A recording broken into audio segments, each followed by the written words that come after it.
The Iron Claw is relentlessly sad, but its ending provides a modicum of hope. Based on the true story of the Von Erich family, The Iron Claw stars Zac Efron, Jeremy Allen White, and Holt McCallany, who portray the various members of the legendary wrestling family. Written and directed by Sean Durkin, the biopic, which received a positive critical reception, ends with Kerry's suicide in 1993. Kerry had been struggling with drug addiction, having taken painkillers for years after his motorcycle accident. Kerry had called Kevin to tell him that he couldn't do it anymore, but Kevin told him to hold on and that things would be okay.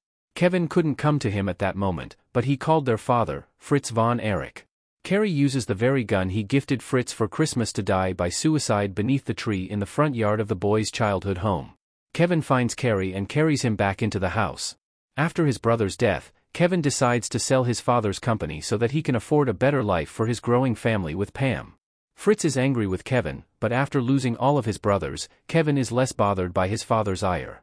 So, here's what the ending of the Iron Claw actually means. Why Kevin's kids keep the Von Erich name despite the curse. Was the curse real? Lily James and Zac Efron as Pam and Kevin in the Iron Claw holding each other and looking in one another's eyes. Kevin believed the Von Erich family was cursed to suffer multiple tragedies. The curse is the reason Kevin ensured his children were given the surname Adkisson, his family's original surname, at birth. However, Kevin's two sons, Marshall and Ross, would take up the Von Erich name when they became professional wrestlers in the 2010s. Kevin's children likely wanted to honor their family and their late uncles. In reality, Kevin doesn't actually believe the Von Erich name is cursed, and it's been in their wrestling family for decades. The Von Erich surname is an important one for Marshall and Ross, via Forbes, and they continue using it with respect to their family legacy. Why Fritz never let Kevin compete as heavyweight champion? What was Fritz's reasoning?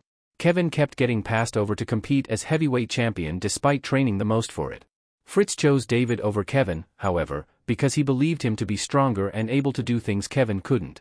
Fritz also didn't think Kevin wanted it badly enough. The patriarch saw Kevin's showmanship as superior to his skills as a wrestler, which pushed Fritz to make the decision to center David despite Kevin being first in line. Kevin was initially jealous of his brother, but he also realized he didn't truly want it. Kevin simply enjoyed wrestling with his family, and that's what he focused on thereafter. After David's death, Kevin would once again be passed over for younger brother Kerry to compete for the title of NWA World Heavyweight Champion, which Kerry would eventually win in a match against rival Ric Flair. Each time Kevin was passed over for one of his brothers, including Mike, it was because Fritz didn't see that potential in Kevin the way he did his other sons. When Kevin finally competed against Ric Flair for the NWA World Heavyweight Championship title, he didn't win. The title meant a lot to Fritz, who was obsessed with winning it. But in his eyes, Kevin was never good enough for it.